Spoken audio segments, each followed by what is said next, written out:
সবাইকে শুভেচ্ছা ও স্বাগতম।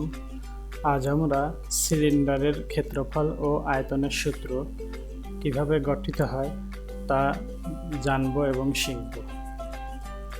তো স্ক্রিনে আমরা দেখতে পাচ্ছি একটি চুড়ি বা রিং বা বালা আছে এবং যার ব্যাসার্ধ আর।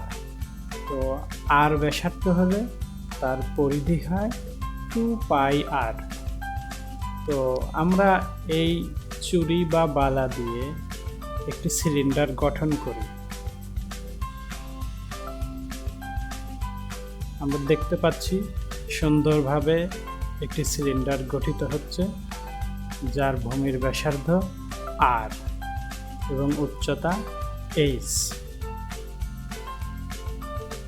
তো সিলিন্ডারের সমগ্র তলের ক্ষেত্রফল আমরা দেখছি এইটা হলো বক্রতল। বক্রতল কথাটার অর্থ হলো তার গা বা বডিতে যে পরিমাণ জায়গা থাকে সেটাই হলো বক্রতল। আর এই উপরের টুকু হলো বৃত্তাকার অঞ্চল। এর ব্যাসার্ধ যদি আর হয় তার ক্ষেত্রফল হয় πr²। তেমনিভাবে এইটুকুর ক্ষেত্রফলও πr²।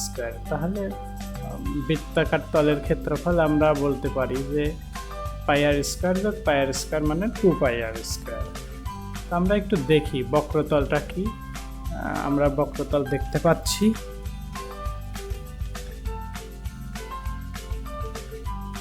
এবং বৃত্তাকার তলটা আমরা দেখতে পাচ্ছি। তো আমরা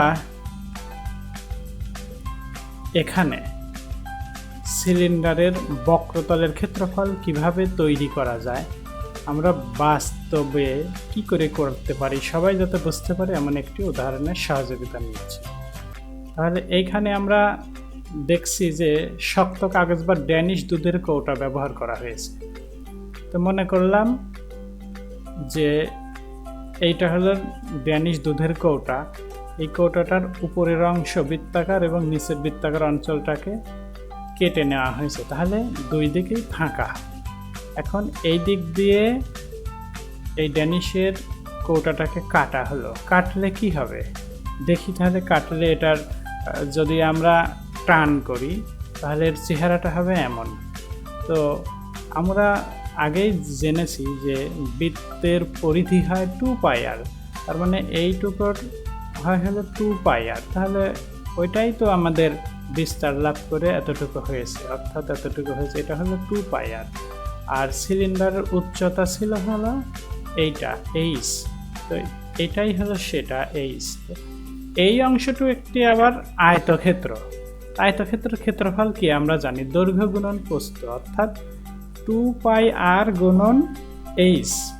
সেটাই হলো আয়তক্ষেত্রের ক্ষেত্র। তাহলে আমাদের সিলিন্ডারের বক্রতলের ক্ষেত্রফল সমান আয়তক্ষেত্রের ক্ষেত্রফল সমান 2πrh, অর্থাৎ দৈর্ঘ্য গুণন প্রস্থ। তাহলে আমরা বুঝতে পারছি যে সিলিন্ডারের বক্রতলের ক্ষেত্রফলটা কিভাবে তৈরি করতে হয়।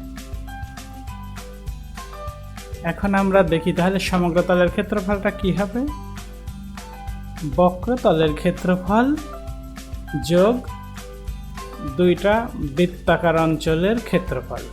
তো বক্রতলের ক্ষেত্রফল যোগ দুইটা বৃত্তাকার অঞ্চলের ক্ষেত্রফল, বক্রতলের ক্ষেত্রফল আমরা বের করেছি 2πrh এবং বৃত্তাকার অঞ্চলের ক্ষেত্রফল πr² যোগ πr² সমান 2πr²। তাহলে আমরা এটা সমগ্রতল পেলাম 2πr কমন নিলে h+r।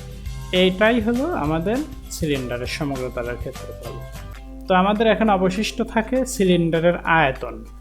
তো সিলিন্ডারের আয়তন আমরা জানি যে ভূমির ক্ষেত্রফলকে উচ্চতা দিয়ে গুণ করলেই সিলিন্ডারের আয়তন হয়। তো ভূমির ক্ষেত্রফল কতটুকু আমরা বারবার এটা দেখেছি। ভূমি যেহেতু একটি বৃত্ত, সেটার ক্ষেত্রফল πr² এবং তাকে উচ্চতা h দিয়ে গুণ করেছি, সিলিন্ডারের আয়তন হয়ে গেছে। তো আমরা তাহলে খুব সুন্দরভাবেই সিলিন্ডারের বক্রতল, সমগ্রতলের ক্ষেত্রফল এবং তার আয়তন জানতে পারলাম। সবাইকে ধন্যবাদ।